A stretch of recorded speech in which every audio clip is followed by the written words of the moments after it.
The wolf came out of the dark, like something that had already decided to hate her. Mara Voss froze with the trash bag still in her hand, the back door of the diner hanging open behind her, rain falling in cold lines down her neck. Two yellow eyes locked onto her from beside the dumpster. A low sound rolled out of the animal's chest, not quite a growl, not quite a warning, something older than both. She should have gone back inside. Every part of her training, every instinct built by 26 years of ordinary living, told her to shut the door and call someone whose job it was to deal with wild animals. Instead, she took a step closer. The wolf's ribs showed through matted fur. One front paw hung wrong, bent at an angle that made her stomach turn. Blood had dried dark along his shoulder, mixed with rain and mud. He was enormous, bigger than any wolf she had ever seen in a picture or a zoo enclosure, but he was also clearly starving, clearly hurt, clearly not looking for a fight so much as bracing for one. "Okay," she said quietly, the way she might talk to a customer who had just lost someone. "You look worse than my Monday mornings." The wolf's ears flattened. He did not move. She set the trash bag down slowly and crouched, keeping her hands visible, palms open. Rain kept falling. Somewhere behind her, inside the diner, the last of the evening's dishes clinked in the sink, where Tobias was closing up, humming something off-key like he did every night. "I'm not going to hurt you," she said. "I don't even think I could, honestly. You could probably end me before I finished this sentence." The wolf's lips pulled back over his teeth, but he didn't lunge. He didn't retreat either.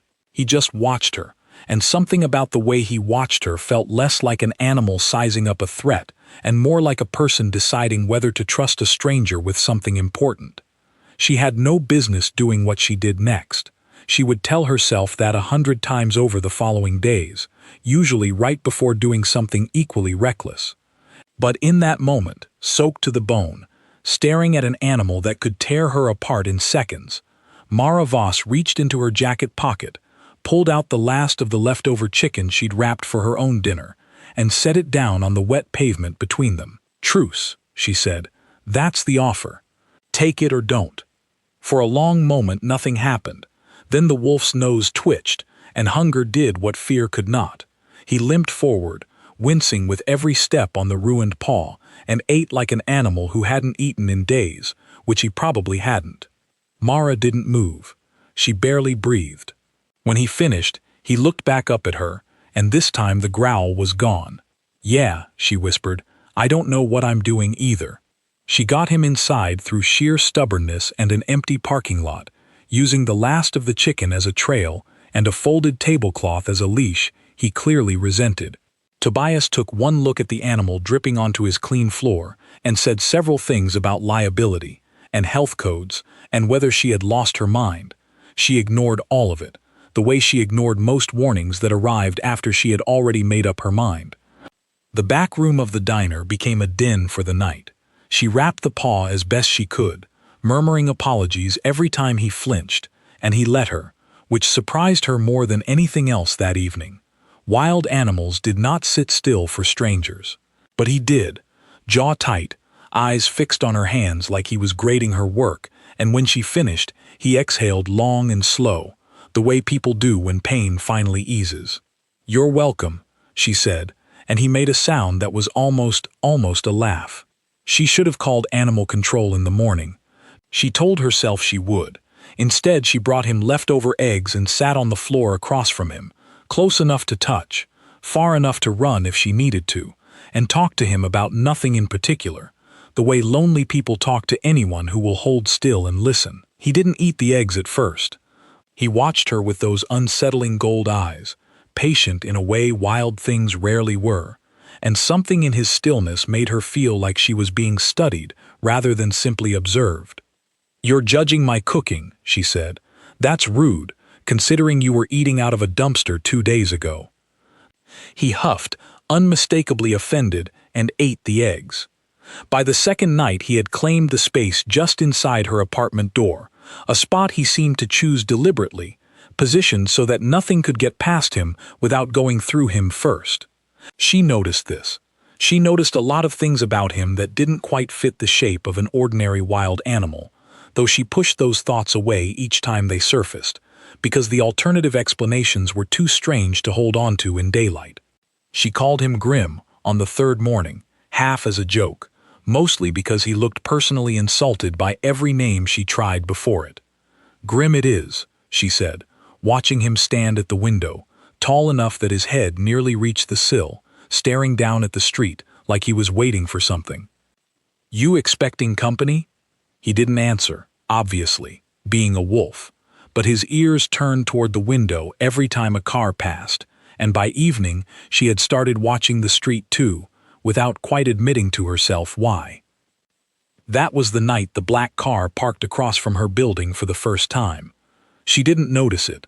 She was busy trying to convince Grimm that the couch was, in fact, allowed, and losing that argument decisively.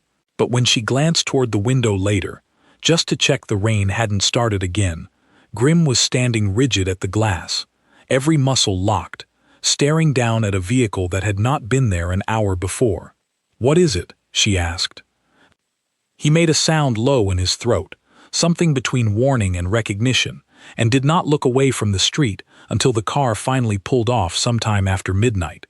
Mara told herself it was nothing, just a car, just a wolf being a wolf, alert to shapes and shadows the way animals were. She almost believed it. The next few days fell into an unlikely rhythm.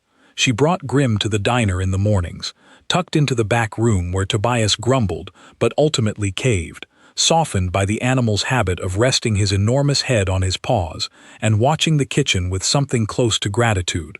Customers who wandered back for supplies left with stories about the giant wolf, who apparently ran the place now, and Mara found herself laughing more than she had in months. Ordinary laughter, the kind that came easy when something in your life finally made sense, even if that something happened to be a wolf. He healed fast, faster than she expected, faster than made any real sense, the swelling in his paw gone within 2 days, when the vet she'd consulted by phone had guessed at least 2 weeks. She noticed that too, filed it away with the rest of the details that didn't fit, and kept going anyway, because stopping to ask the obvious questions felt like inviting an answer she wasn't ready for. On the third evening, she sat on the floor of her apartment with him again, the city lights spilling gold across the carpet, and found herself talking the way she hadn't talked to anyone in a long time, about her mother, who used to run the diner before her, about the loneliness that had crept in after, quiet and patient, the kind that didn't announce itself so much as simply move in and stay, about how she hadn't realized how much she needed someone, something, to talk to until she had it. Grimm listened the way he always listened, utterly still, utterly present, eyes never leaving her face. "You're a good listener," she told him, half joking. "For a wolf." He rested his head against her knee, and something in her chest loosened, an ache she hadn't known she was carrying until it eased. That was the moment the knock came. Not a soft knock. Not the kind of knock that asked permission. 3 heavy strikes against the door, deliberate, unhurried, the knock of someone who had never once in his life doubted that a door would open for him. Grimm was on his feet before the sound finished, every hair along his spine standing, a growl rolling out of him that shook the floor. Mara stood too, heart suddenly loud in her own ears, and crossed to the door with her hand hovering over the lock, telling herself it was nothing, a neighbor, a delivery, anything ordinary. She opened it anyway, and found herself staring up at the tallest man she had ever seen in her life, dark-haired, sharp-jawed, dressed like he had wandered out of a boardroom and into her hallway by mistake, except nothing about the way he stood suggested mistake. He filled the doorway completely, and his eyes went past her immediately, past her shoulder, straight to the wolf now standing stiff-legged at her side. For one long, strange moment, nobody spoke. Then the man's gaze finally slid to her, and something shifted in his expression, something between recognition and disbelief, like he had walked in expecting one answer and found an entirely different question waiting for him instead. "You," he said, and his voice carried a weight that didn't belong in an apartment hallway. "Have no idea what you've done." Mara's hand tightened on the door. "Excuse me." He didn't answer. He was still looking at the wolf, at Grimm, whose growl had not stopped, whose eyes were locked on the stranger, with an intensity that made the hallway feel smaller than it was. "I'm here for him," the man said finally, nodding once toward the wolf.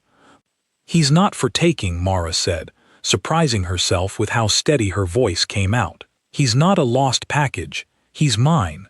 Something flickered across the stranger's face at that word. Mine.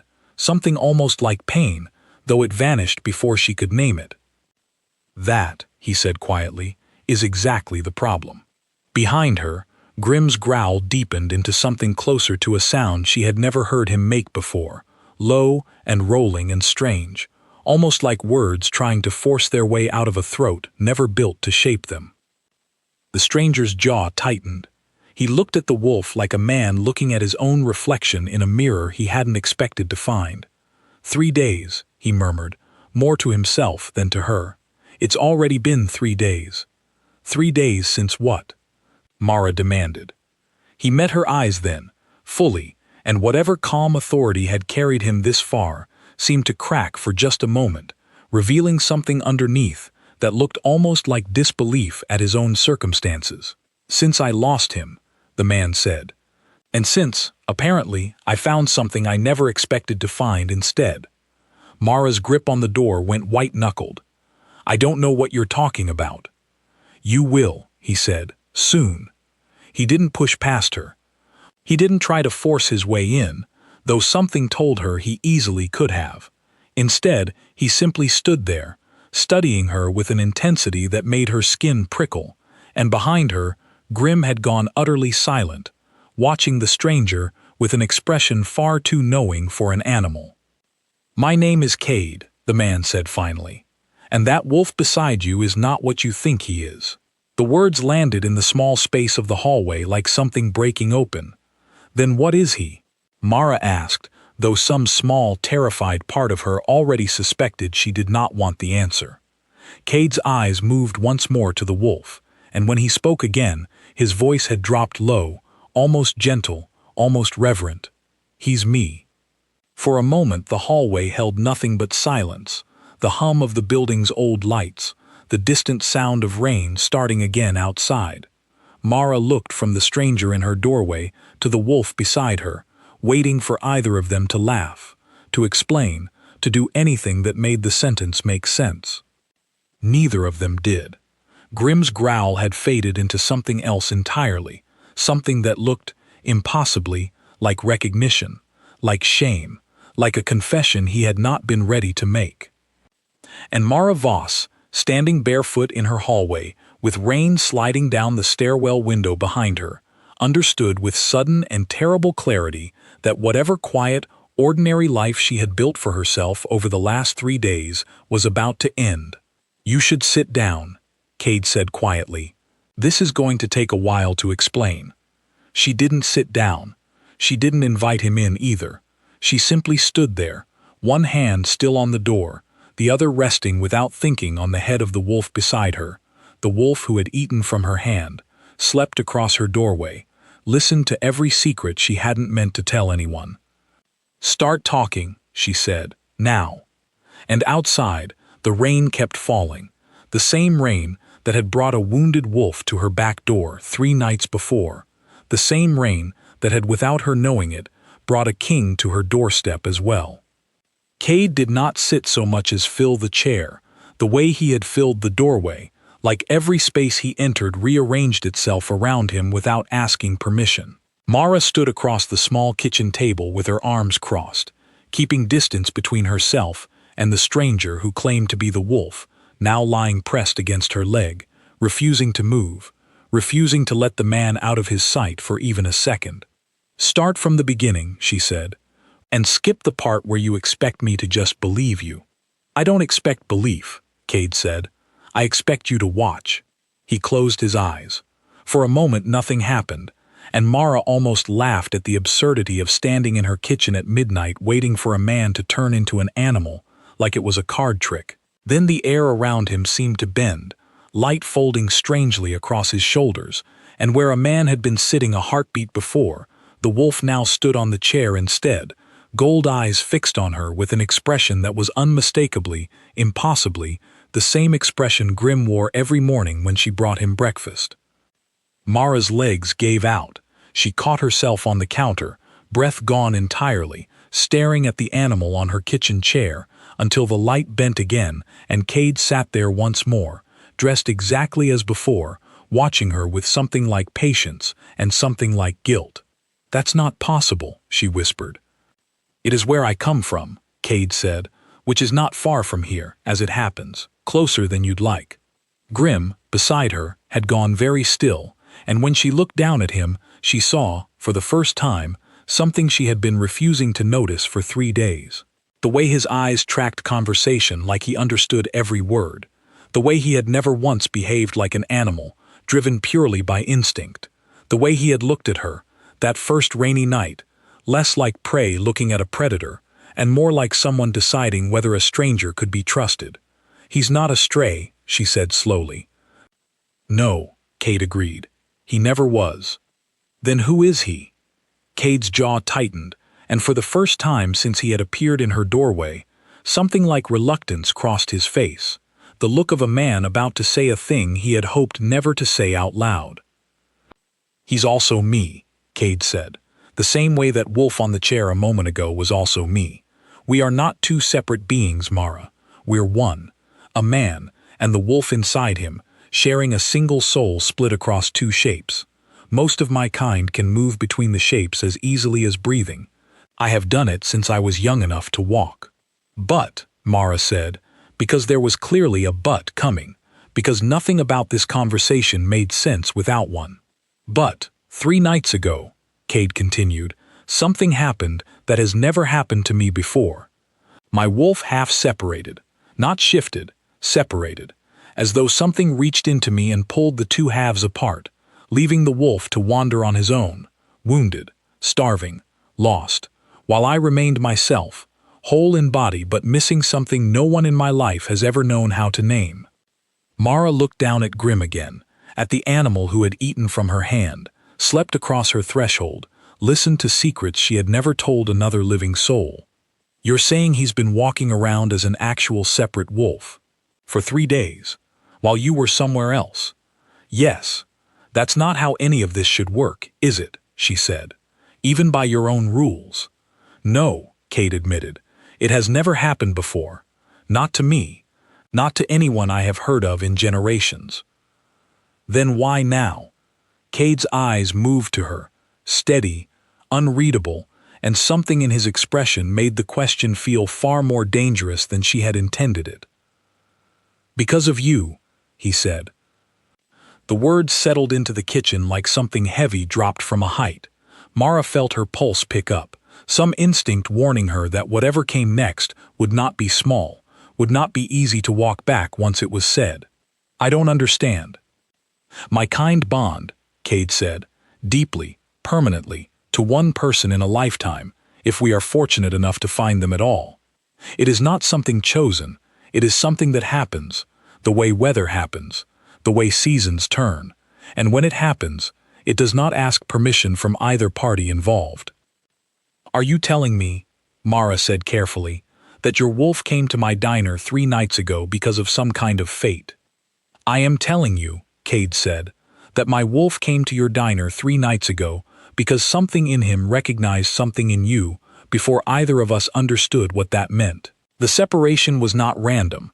It was the bond forcing itself into existence, splitting me in 2 because the wolf half needed to find you on his own, without me standing in the way." Mara laughed, short and disbelieving, though there was no real humor in the sound. "So you're saying your wolf half fell in love with me before you even met me?" "I am saying," Kade replied, unbothered by her tone, "that he chose you the moment you crouched down in the rain and offered him food instead of running. And once that choice is made, it does not undo itself. Not by my will, not by yours." "That's not how relationships work," Mara said. "People don't get to decide that someone belongs to them because their inner wolf had a feeling." I agree, Kade said simply, which is exactly why I am sitting here explaining myself instead of simply taking what my instincts are screaming at me to take. Something in the way he said it, low and controlled, like a man holding a great weight steady through sheer will, made her step back without meaning to. Grimm's head lifted at the movement, watching her, watching him, caught between two versions of the same being that were somehow, impossibly, arguing with each other from opposite ends of her kitchen. What happens now, Mara asked, if this bond thing is real? Now, Kade said, the wolf and I need to become one again, which requires your cooperation, whether either of us likes the timing of it. My cooperation to do what, exactly? To accept the bond, Kade said, or to reject it entirely, and let us find out together what that costs. The word cost hung in the air between them, heavier than anything he had said so far. What does rejecting it cost? Mara asked, though she was fairly certain she did not want the answer.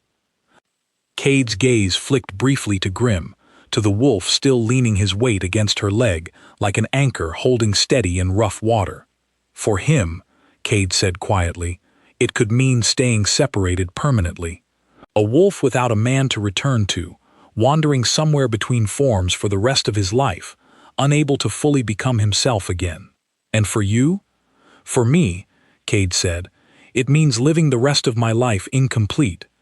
Half of what I am, forever missing, forever aching in a place I cannot reach. Mara sat down slowly across from him, the chair legs scraping against the floor too loud in the quiet apartment. You're telling me all of this like it's simple, she said. Like I'm supposed to just decide right now whether I want to be responsible for whether you get to be a whole person. I am not asking you to decide right now, Kade said. I am asking you to understand what is happening so that whatever you decide with the truth in front of you instead of half of it. Grimm made a low sound, almost a whine, and pressed closer against her leg, and Mara realized with a jolt that some part of her had already made a decision 3 nights ago, in the rain, long before she understood what any of it meant. She had chosen to help him. She had chosen to keep him. She had chosen, without knowing the size of the choice, to let something wounded and strange into the small, careful life she had built for herself. I need time, she said finally.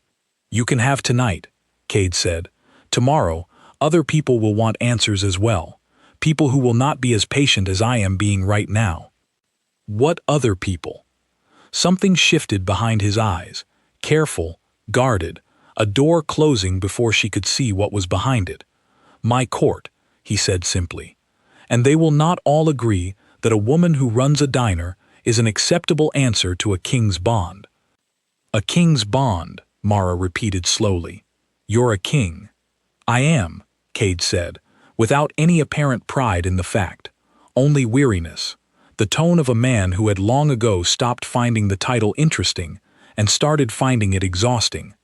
Which means this is no longer only about you, or me, or him. He nodded toward the wolf. It is about an entire pack that has opinions about who their king belongs to, and those opinions will arrive whether either of us is ready for them or not. Mara looked down at Grimm again, at the animal who had trusted her enough to sleep in her home, and tried to reconcile that trust with the idea of thrones and courts and politics she had never asked to be part of. This is insane, she said. Yes, Kade agreed. I run a diner. I fix broken paws with kitchen towels. I don't know the first thing about courts, or kings, or bonds that fall out of the sky. Neither did I, 3 days ago, Kade said. I only knew how to be one thing, whole and certain, exactly as I had always been.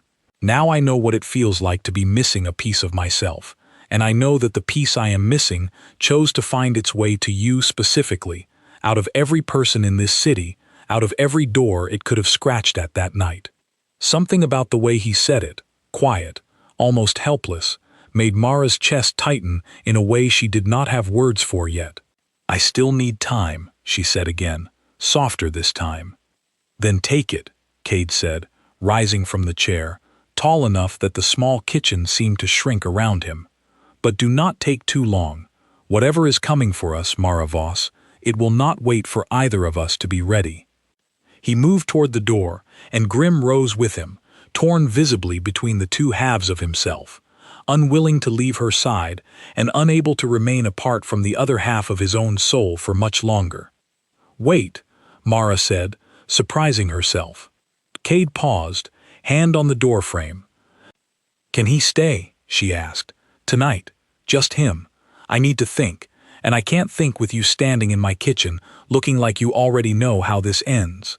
Something almost like relief crossed Kade's face, quickly hidden, quickly smoothed away. "He can stay," Kade said. "For tonight." He left without another word, the door closing softly behind him, and Mara sank back into the kitchen chair, staring at the wolf now curled at her feet, at the animal who was somehow also the man who had just upended everything she thought she understood about her own life. "You could have told me," she said quietly. "Somehow." Grimm's head lifted, gold eyes meeting hers, and in them she saw something that looked, impossibly, like an apology. "I don't even know what I'm supposed to do with any of this," she admitted, more to herself than to him. Outside, the rain had finally stopped, leaving the city washed clean and quiet, and somewhere across town, she imagined, a king was pacing an unfamiliar hallway, waiting for an answer he could not force and could not walk away from either. She did not sleep much that night. Every time she closed her eyes, she saw the way the air had bent around Kade in her kitchen, the way one shape had folded into another as easily as breath. She saw Grimm's eyes, patient and knowing, watching her from the moment they met, as though he had always understood something she was only now beginning to grasp. Near dawn, she gave up on sleep entirely and sat on the floor beside him instead, back against the couch, his head resting heavy against her knee. "If I say yes," she whispered, "I don't even know what I'm agreeing to." Grimm exhaled, long and slow, and closed his eyes, and for a moment, just a moment, the small apartment felt like the only steady place left in a world that had, 3 nights ago, quietly and irreversibly changed. By morning, she had made no decision at all. But she had made a promise to herself, unspoken, uncertain, and entirely her own. Whatever came next, whatever courts or kings or ancient bonds arrived at her door, she was not going to be the kind of person who ran from the truth simply because it was inconvenient. She was going to face it, exactly the way she had faced the wolf in the rain 3 nights before. Head on, and without flinching. Kade returned the next afternoon in his human shape, wearing a plain gray coat instead of the sharp suit from the night before, as though he had tried, badly, to make himself look less like a king and more like an ordinary man asking a woman for a second chance. Mara noticed the effort and found herself oddly touched by it despite the mountain of impossible things still sitting unresolved between them. He sat at her small kitchen table without being asked this time, and Grimm, curled by the window in his wolf shape, lifted his head and watched the two of them with an expression that looked almost hopeful. "I brought answers," Kade said, "since you asked for time to think, and thinking usually goes better with information." "That's the first sensible thing you've said since you showed up in my hallway," Mara said, pouring coffee for both of them out of habit, before remembering she hadn't actually decided to be hospitable. Kade accepted the cup anyway, holding it like he wasn't entirely sure what to do with something so ordinary. "Ask me anything," he said. "I will answer honestly, even the parts that will not make this easier." Mara sat across from him, arms folded on the table, studying his face for the first time without the fear and confusion of the night before clouding her judgment. "Why me?" she said. "Out of everyone. You said the bond doesn't choose randomly, but I'm nobody important. I run a diner. I don't have money or power or anything that would matter to a king." "The bond does not care about any of that," Kade said. "It does not measure worth by title or wealth. It looks for something else entirely, something harder to name. Kindness offered without expectation of return, courage that does not announce itself, a person who sees something wounded and chooses to help instead of turning away." "That's a nice speech," Mara said, But it doesn't answer my question. Kade's mouth curved, not quite a smile, but close. You crouched down in the rain, he said, in front of an animal large enough to kill you without effort, and instead of running, you offered him food. You did not know what he was. You had no reason to trust him. And yet you did, because something in you decided that a creature in pain deserved help more than you deserved safety. That is rare, Mara. Rarer than you understand. My wolf half recognized it before I ever had the chance to. Something in his voice, quiet and unguarded, made her look away first. So what happens now? She asked, steering the conversation back towards solid ground. You said your court would have opinions. What kind of opinions? Kade's expression shifted, the warmth from a moment before, folding back into something more careful, more political. My kingdom is old, he said. Older than the city around it, hidden in the way old things learn to hide. We have rules about succession, about bonds, about who is considered suitable to stand beside a king. Not everyone in my court will welcome a bond to someone outside our world, especially not one that happened this suddenly, this publicly. Publicly? The separation itself was not quiet, Kade admitted. A king's wolf half tearing loose from his body is not something that goes unnoticed by those close enough to feel it. My advisors already know something happened. By tomorrow, likely all of them will know why. Mara felt her stomach tighten. And what will they do about it? Some will simply be curious, Kade said. Others will see an opportunity. What kind of opportunity? Kade's jaw tightened, and for the first time since he had walked back into her apartment, he looked less like a king delivering careful diplomacy and more like a man bracing for a fight he had already fought many times before. There is a man in my court named Callum Pierce, Kade said. He has wanted the crown for longer than I have worn it. He has never had grounds to challenge me directly, because my claim has always been solid, unquestioned, exactly as it should be. A bond to an outsider, formed under strange and unprecedented circumstances, gives him something he has never had before. Grounds, Mara said quietly. Grounds, Kade agreed. He will argue the bond is invalid. He will argue it makes me unfit, distracted, weakened. He will use every piece of this to convince the court that the throne needs a steadier hand than mine.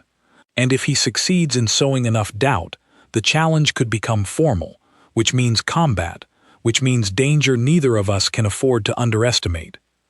Mara sat back in her chair, the weight of everything finally settling fully onto her shoulders. So if I say yes to this bond, she said slowly, I'm not just agreeing to be part of your life. I'm agreeing to be a target.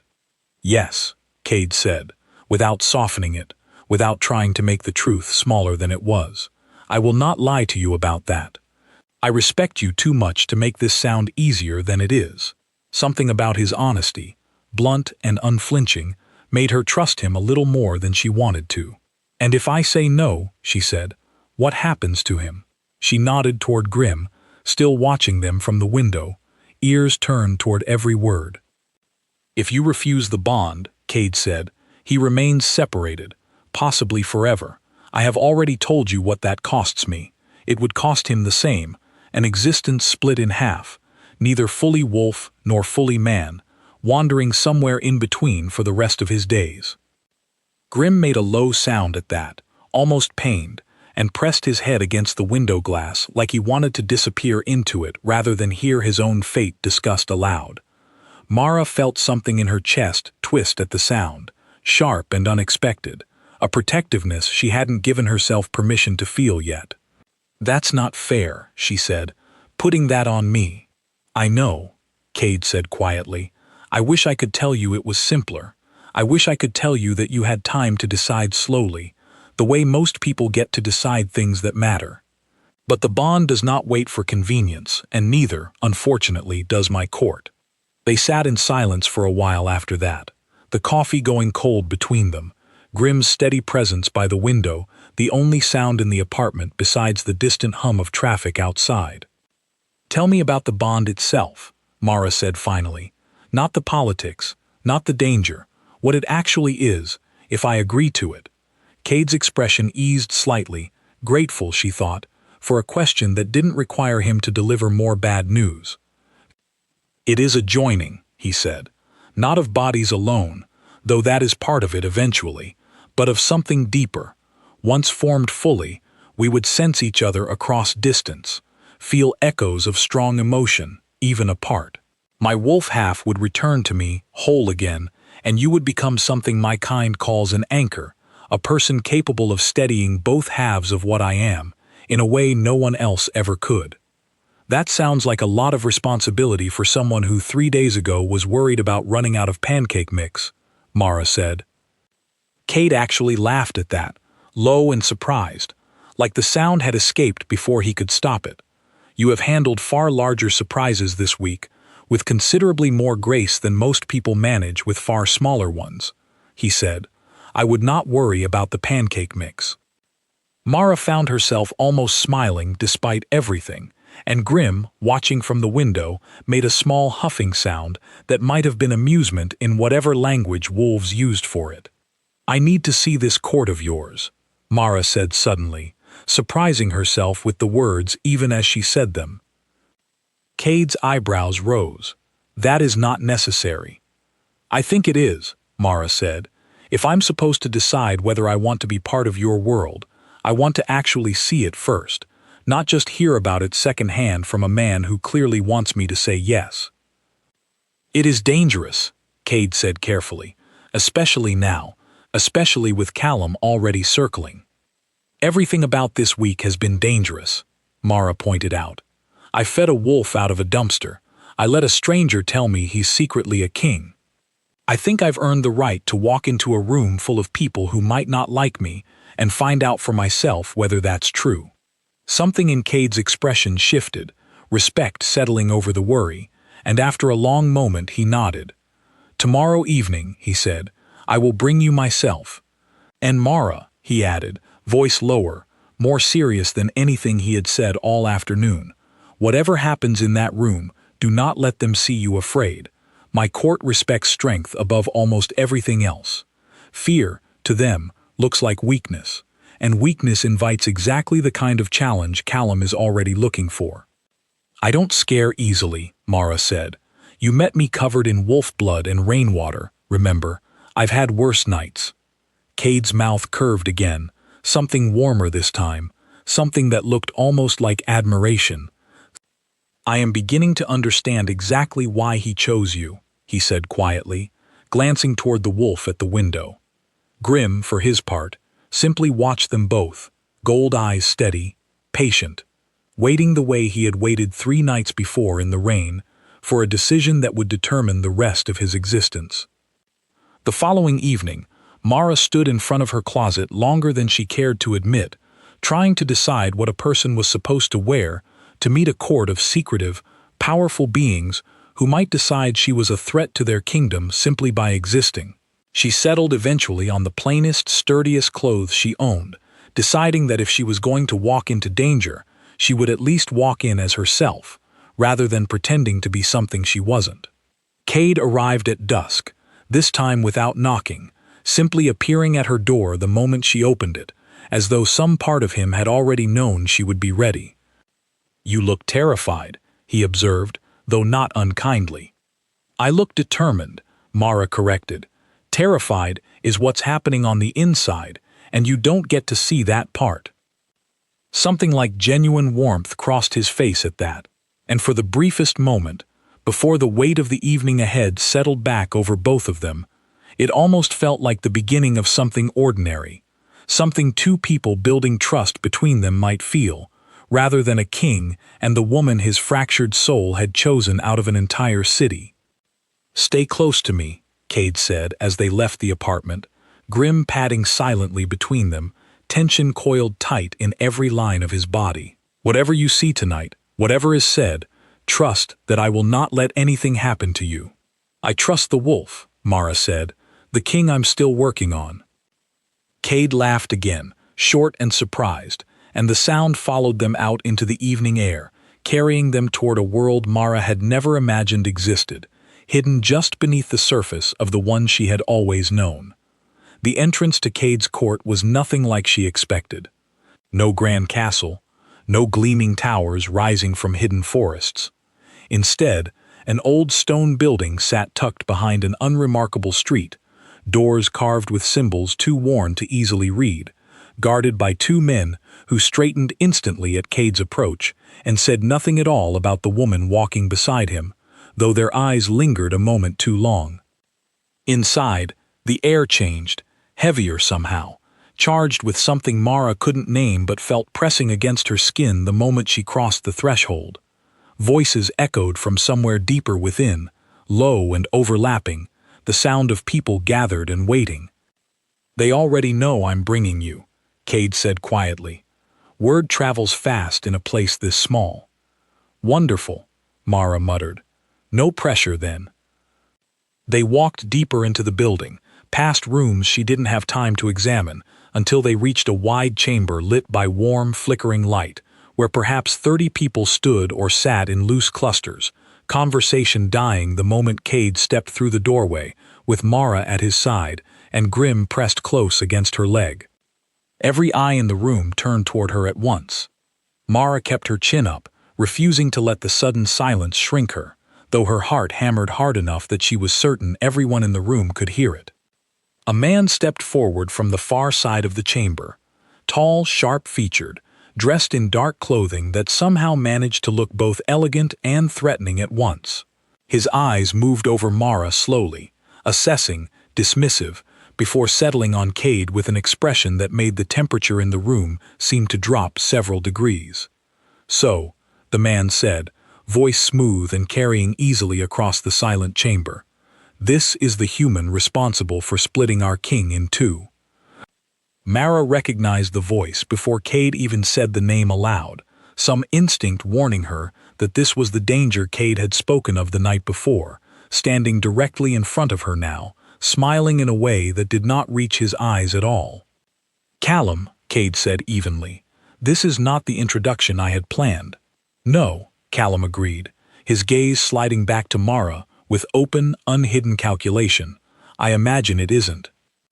The room held its breath, waiting, and Mara understood with sudden clarity that whatever careful, private decision she had been wrestling with in her apartment was about to become something far larger, far more public, and far more dangerous than she had ever prepared herself for.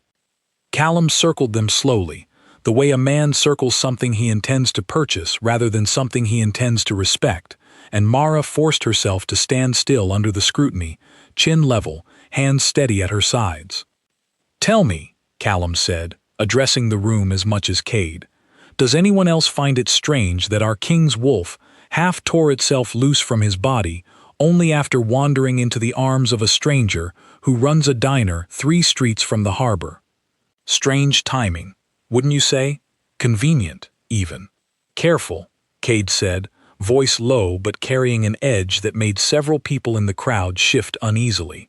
"You are questioning the nature of a bond you do not understand and have never experienced."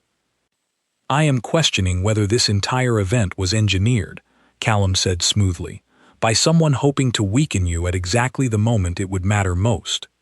Mara felt anger flare hot and sudden in her chest, cutting cleanly through the fear that had gripped her since walking into the chamber. "I didn't engineer anything," she said, her voice carrying further than she expected in the quiet room. 3 nights ago, I found a wounded animal behind my diner in the rain, and I helped him because that's what decent people do when something is hurting in front of them. I didn't ask to be part of your kingdom. I didn't ask for any of this." Callum's eyes swung toward her, something like amusement flickering across his expression. "And yet here you stand," he said, "in the heart of our court, claimed by our king, disrupting centuries of tradition without so much as an apology for the inconvenience." "I don't owe you an apology," Mara said, "for being kind to something that needed it."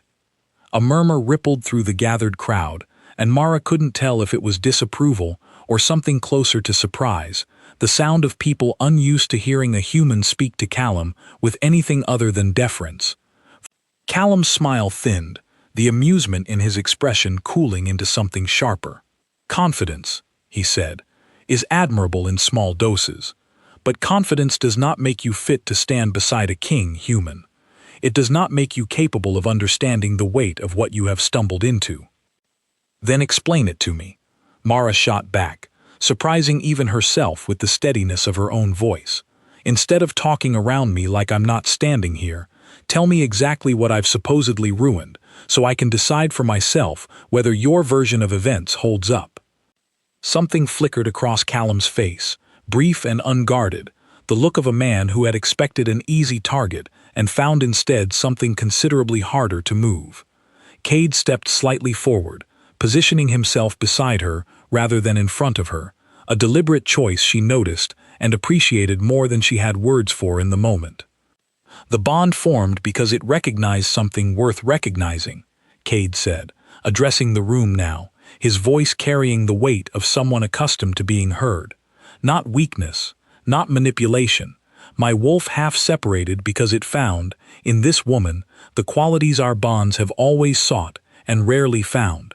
Kindness given freely, courage that does not require an audience. If that unsettles anyone in this room, I would ask them to examine why kindness feels so threatening to them in the first place. The chamber fell silent again, this time heavier, more considering. Callum's jaw tightened, and for a moment, Mara thought he might simply retreat, defeated by the room's shifting mood. Instead, he smiled again, colder this time, calculated in a way that made her stomach drop. "Then let us test the bond properly," Callum said, "rather than simply take your word for its legitimacy. If it is as strong as you claim, it will hold under pressure. If it is as fragile as I suspect, better we discover that now, before it costs this kingdom something it cannot afford to lose." "What kind of test?" Kade asked, his voice gone flat and careful. "A simple one," Callum said, spreading his hands as though offering something reasonable rather than dangerous. "Let her face a threat, unaided, and see whether the bond compels you to protect her despite yourself, or whether you remain, as a king should, in control of your instincts regardless of sentiment. If the bond is genuine, you will not be able to help yourself. If it is not, you will prove to this court that you remain fit to rule without distraction." Mara's pulse spiked, understanding arriving a half-second before Kade's expression darkened into something dangerously close to fury. "Absolutely not," Kade said. "I will not put her in danger to satisfy your curiosity." "Then perhaps," Callum said softly, "the bond is already weaker than you claim, if you fear so greatly what it might reveal." The trap was obvious even to Mara, standing outside this world entirely. Refuse, and Kade looked weak, controlled by fear rather than confidence. Agree, and she would be walking directly into whatever danger Callum had already prepared, likely counting on exactly this outcome from the moment he opened his mouth. "I'll do it," Mara said, before Kade could answer. Both men turned to look at her, Kade with alarm, Callum with something closer to delighted surprise. "Mara," Kade said, low and urgent, "you do not have to prove anything to this man." "I'm not doing it for him," Mara said, meeting Kade's eyes steadily. "I'm doing it because, if I'm going to be part of this world, I'd rather prove I belong here on my own terms than spend the rest of my life wondering whether people believe I earned my place or simply stumbled into it." Something in Kade's expression cracked open, worry, and something that looked remarkably like pride tangled together, and after a long moment he gave a single, reluctant nod. Callum's test, it turned out, was neither subtle nor especially fair. Two of his own men, dressed as ordinary court guards, were tasked with cornering Mara in the chamber's outer courtyard under the guise of an unrelated disturbance, while Kade remained inside, deliberately kept from witnessing the setup, forced to rely entirely on whatever instinct the bond had given him. Mara walked into the courtyard alone, every nerve in her body screaming caution, though she kept her expression carefully neutral, refusing to give anyone watching the satisfaction of visible fear. The two men appeared from the shadows exactly as she expected, moving with deliberate, practiced menace meant to look like genuine threat rather than orchestrated theater. Mara backed toward the courtyard wall, mind racing, drawing on instincts built from years of handling difficult customers and worse nights at the diner than most people ever had to survive. "Easy," one of the men said, though his tone carried no actual reassurance. "This will be over quickly." Mara's eyes flicked past them, toward the door, calculating distance, calculating options, refusing to let the fear climbing up her spine translate into visible panic.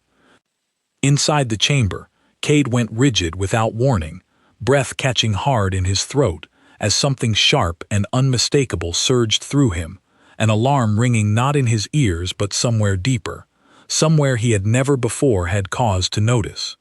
"She's in danger," he said, already moving before the words finished leaving his mouth. Callum's expression flickered with something like satisfaction, watching closely as Kade abandoned every careful, controlled instinct that had defined him as king and became, in that single unguarded moment, simply a man racing toward the person his soul had chosen. Kade burst into the courtyard just as one of Callum's men reached for Mara's arm, and the transformation that followed happened faster than anyone in the courtyard had time to fully register. The wolf that emerged was larger, faster, more purely furious than the wounded animal Mara had first found behind her diner, moving with a speed and certainty that spoke of a bond fully awake and utterly unwilling to allow harm anywhere near her. The two guards, to their credit, had clearly not expected quite this level of response, and they retreated quickly once Kade's wolf placed himself directly between them and Mara, teeth bared, every line of his body promising violence he had no intention of actually delivering against men who, ultimately, worked for his own court. "Enough," Mara said sharply, stepping forward despite the danger still crackling in the air, placing a steadying hand on the wolf's shoulder. "They're not actually trying to hurt me. This was a test. Stand down." Kade's wolf form remained tense beneath her hand for a long moment, gold eyes still fixed on the retreating guards, before slowly, reluctantly, the fury drained out of him, replaced by something that looked almost like exhaustion.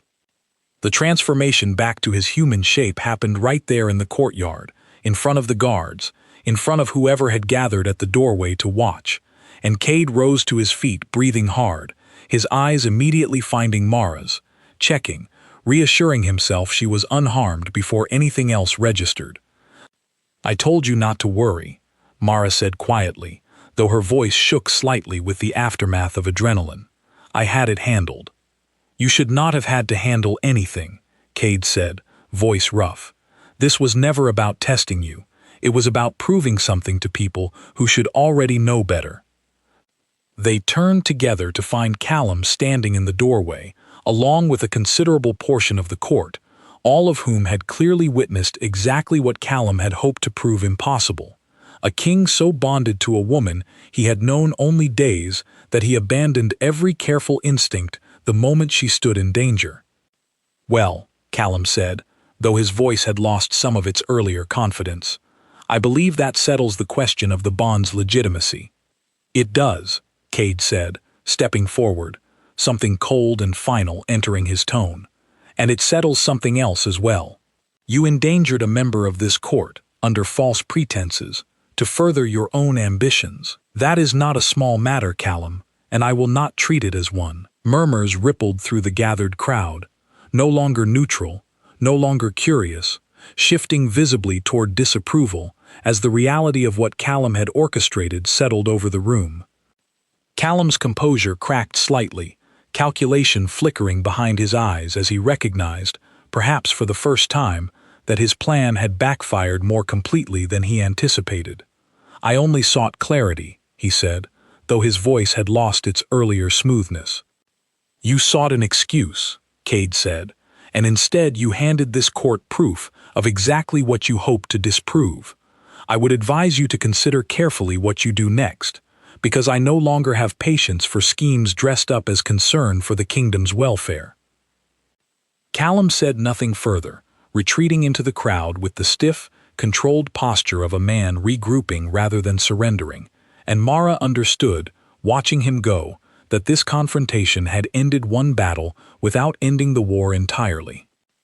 Kade turned back to her, his expression softening the moment his eyes met hers. "Are you truly unharmed?" he asked quietly.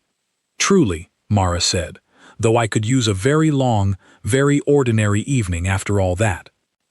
Something like relief broke across his face, and for a moment, standing in the aftermath of danger, and politics, and everything else this strange world had thrown at her, it felt like the beginning of trust, settling firmly into place between them, hard-won and entirely earned.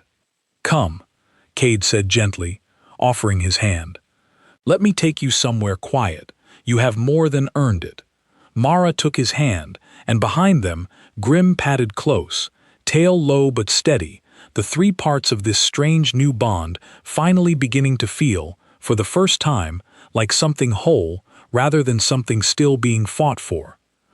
But even as they left the courtyard behind, Mara could feel Callum's eyes following them from the shadows, and she understood, with quiet certainty, that whatever came next would demand more from all of them than this single evening had already asked. 3 days passed in a strange, careful peace.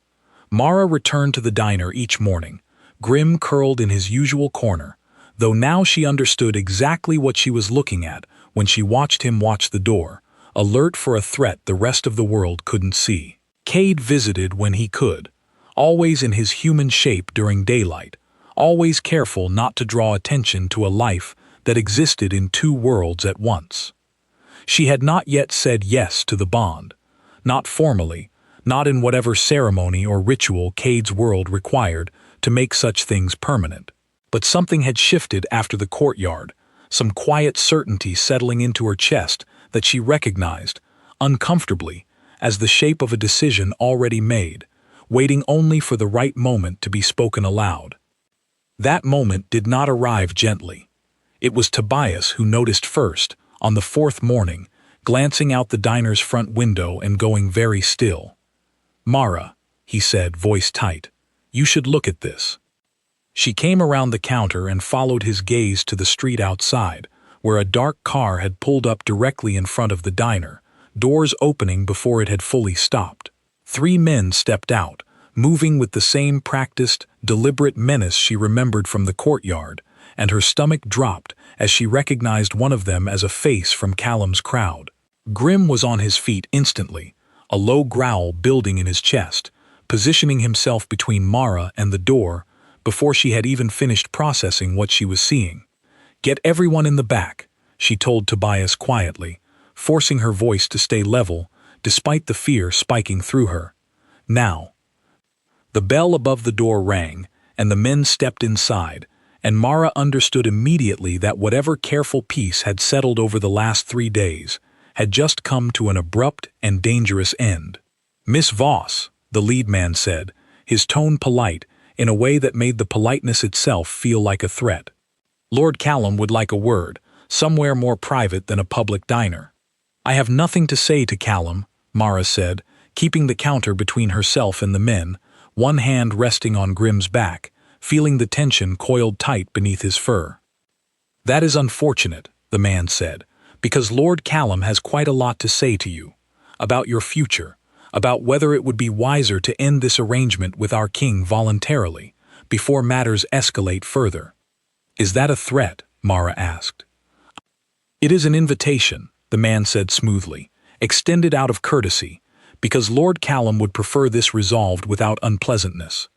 Grimm's growl deepened into something far more dangerous, and Mara pressed her hand more firmly against his shoulder, a silent request for restraint she wasn't certain he would honor. "Tell Callum," Mara said, forcing steel into her voice, "that if he wants to talk to me, he can come here himself, in daylight, instead of sending men to threaten me in my own diner." The man's polite expression cooled considerably. "I don't think you understand the position you're in," he said. "Lord Callum has already convinced a significant portion of the court that this bond is a liability. It would be simpler for everyone, including you, if you removed yourself from the equation before things become considerably less civil." "Get out," Mara said, quiet and absolutely certain, "before I call every regular customer who walks through that door and let them wonder why 3 strange men are threatening the woman who makes their breakfast. Something flickered in the man's expression, calculation shifting, recognizing perhaps that a scene in a crowded public diner served none of Callum's purposes.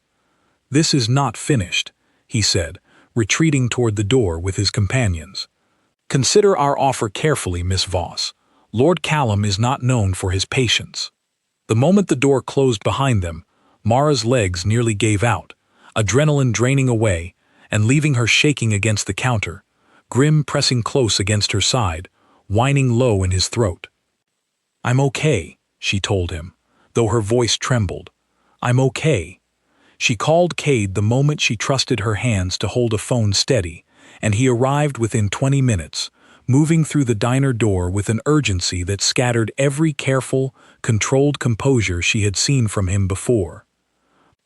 "Are you hurt?" he said immediately, hands finding her shoulders, checking her over with an intensity that left no room for pretense. "I'm fine," Mara said, shaken, but fine. "They didn't touch me, they just wanted to deliver a message." "What message?" Kade asked, though something in his tone suggested he already suspected the answer. "Callum wants me gone," Mara said, voluntarily, before things get, in his words, less civil. Kade's expression darkened into something Mara hadn't seen from him before, a coldness that felt less like anger and more like a decision being finalized. "This ends today," he said. "I have given him more patience than he deserves, hoping he would recognize his own miscalculation and retreat with whatever dignity remained to him. He has instead chosen escalation and threatened someone under my protection in the process. That is not something I will allow to continue." "What are you going to do?" Mara asked. "What I should have done after the courtyard," Kade said. "I am going to make it unmistakably clear, to him and to every member of my court still uncertain about where their loyalties belong, exactly what will happen to anyone who threatens you again." That evening, Kade called an assembly of the full court, a formal gathering Mara understood, from the tension in his voice as he explained it to her, carried weight far beyond the informal meeting she had walked into days before. This time, he told her, there would be no ambiguity left for Callum to exploit.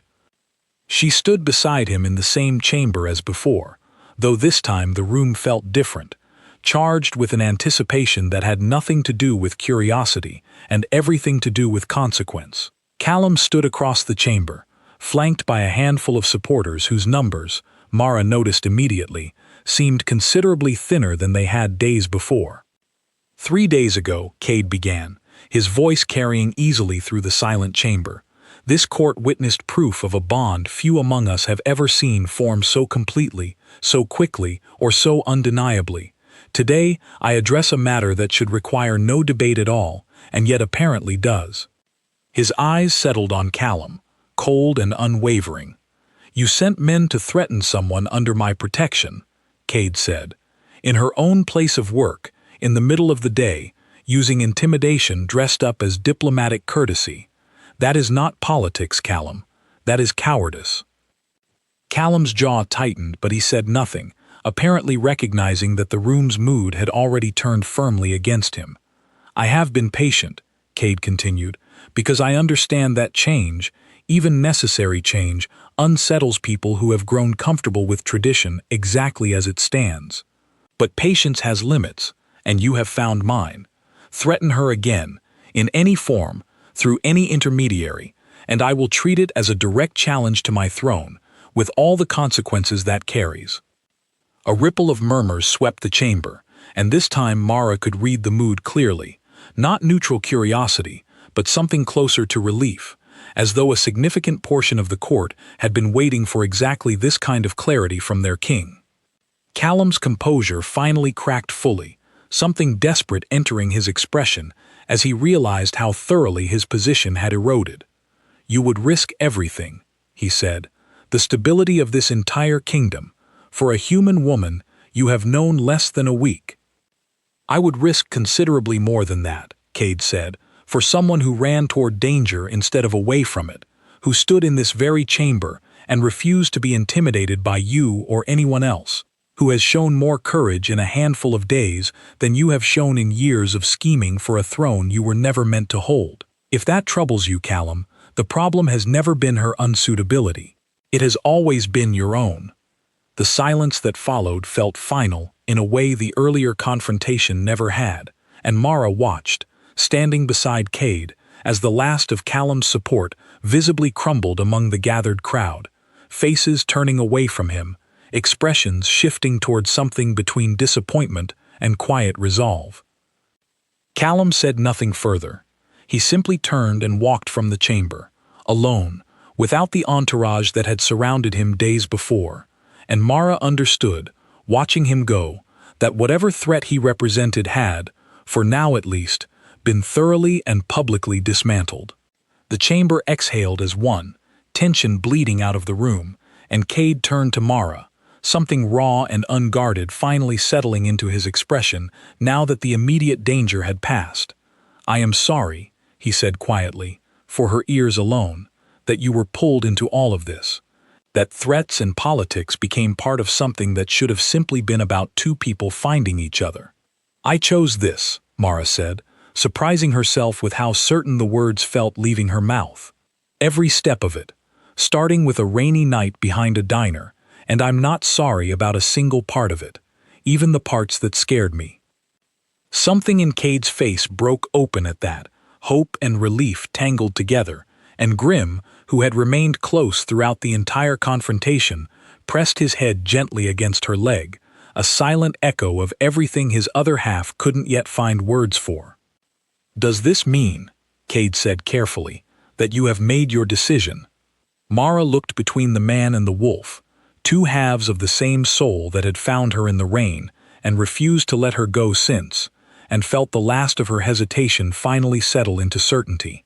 "Yes," she said simply. "I choose the bond. I choose both of you, whatever that means for the diner, for this kingdom, for whatever mess still needs cleaning up after Callum. I choose this."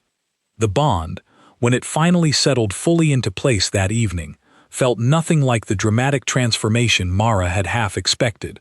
It felt instead like something quiet and immediate, a warmth spreading through her chest as Grimm's two halves folded together at last, man and wolf, reunited into a single, whole presence standing before her, gold eyes steady and grateful and entirely certain in a way she had never seen from either half alone. "Thank you," Kade said, his voice rough with an emotion he made no effort to hide, "for seeing something worth saving in me before you ever knew what I was." "You were worth saving either way," Mara said, "wolf or man, grumpy or otherwise."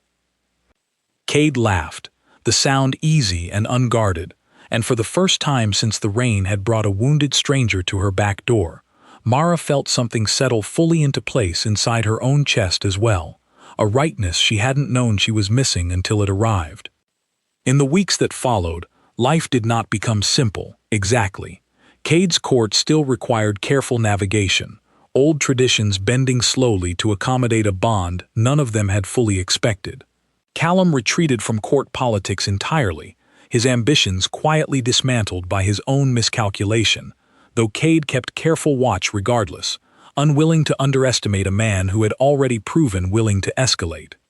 But the diner remained hers, mornings still smelling of coffee and eggs, Tobias still humming off-key while he closed up each night. And most evenings, once the last customer had gone and the doors were locked, a familiar black car pulled up outside, and a king who had once been nothing more than a wounded stray in the rain walked through her door, no longer needing to choose between two halves of himself, because he had finally, fully, found the person capable of holding both. Mara Voss had gone looking for nothing more than an ordinary night behind her diner, 3 days before everything changed. She had found, instead, a grumpy, wounded wolf who turned out to be considerably more than he appeared, and a destiny she had never asked for but had, in the end, chosen entirely for herself. And every night after, when the rain returned to that same quiet street, she no longer flinched at the sound of it. She simply smiled, remembering exactly what the rain had once brought to her door, and exactly what she had chosen to keep.